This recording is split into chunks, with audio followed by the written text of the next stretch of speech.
اب کوئی سوال ہے تو آپ میڈم گزارش یہ ہے یہ بتائیے گا جب آپ کی حکومت کیسز جو تھے جب بھی آپ بتاتے تھے لیکن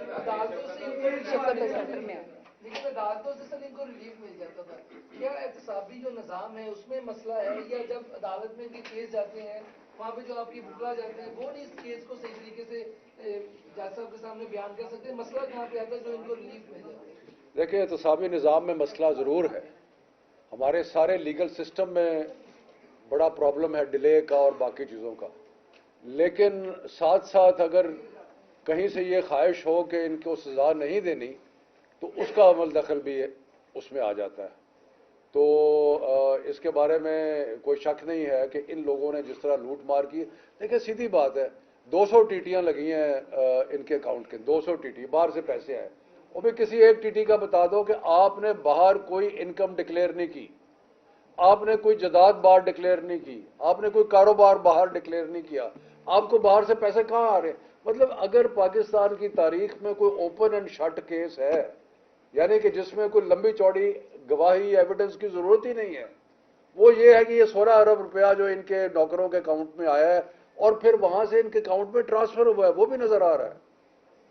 تو بتا دیں کہ جی یہ ہمیں فلاں صاحب نے یا کوئی بینیفیکٹر یا اس میں تو وہ قطری خط بھی نہیں ہے، اس کے بھی بغیر ہے یہ، وہ تو کم از کم نواز شریف نے تو ایک جھوٹا سچا کیا جھوٹا ایک قطری خط نکال دیا تھا، یہاں تو کوئی قطری خط بھی نہیں ہے۔ تو اس لیے یہ بالکل سیدھا سیدھا لوٹ مار کا نظام ہے اور یقیناً ہمارا احتساب کے نظام کی بھی کمزوری ہے۔ شفقت صاحب گزارش یہ ہے، شفقت صاحب ایک سوال گزارش یہ ہے کہ یہ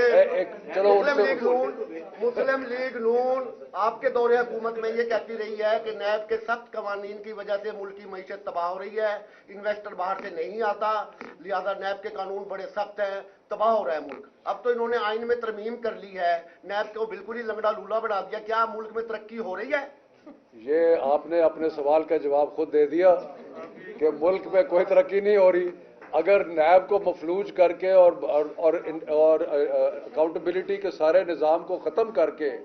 اگر اس سے کوئی بہتری آئی تھی تو آپ دیکھ لیں۔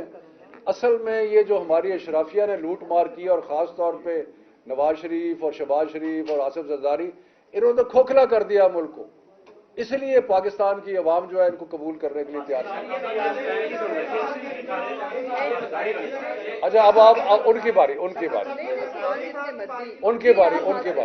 دیں کہ آپ پی ٹی آئی کو ذمہ دار اس بات کا سمجھتے ہیں کہ آپ نے پارلیمنٹ سے جو ہے وہ ایک میدان چھوڑ دیا جس سے جو ہے نیب قوانین کے اندر ترمیم آئی اور یہ سارے کیسز ختم ہو گئے؟ دیکھیں انہوں نے وہ ان کے پاس کیونکہ تھوڑی سی میجورٹی تھی تو وہ ان اینی کیس انہوں نے یہ امینڈمنٹس تو پاس کرا لینی تھی،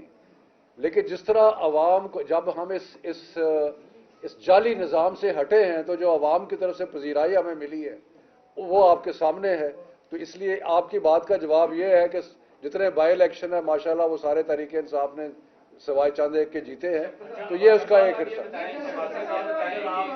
سارا ذمہ دار تو یہ ٹولہ ہو گیا، انہوں نے اپنے کیسز معاف کروا دیے۔ یہ پاکستان کی بدقسمتی نہیں، پی ٹی اے کی بدقسمتی نہیں کہ 3 سال آپ اقتدار میں رہے، آپ نامضبوط حکومت کر سکے، جب حکومت سے نکالا گیا آپ مضبوط اپوزیشن کے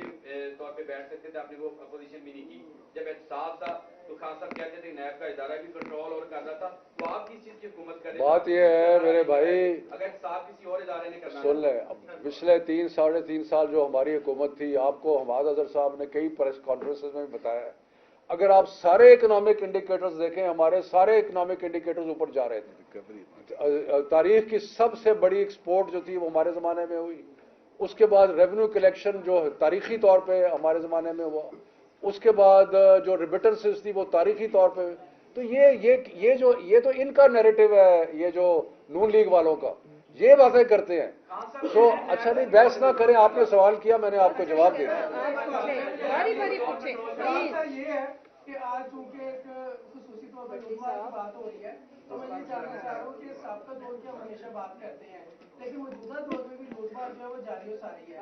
یہ سب ساتھ ہی بیٹھے ہیں، ابھی کچھ ہی دن قبل میں نے 5 ارب روپے کی کرپشن کا کیس ان کو درخواست بھی دی اور ملا بھی جا کر، تو وہ یہ کہہ کر وڈرا کر دیا گیا محکمہ اینٹی کرپشن کی جانب سے کہ یہ چیز پر ہم جو ہے نا وہ کچھ نہیں کر سکتے، اوپر سے آرڈر ہے۔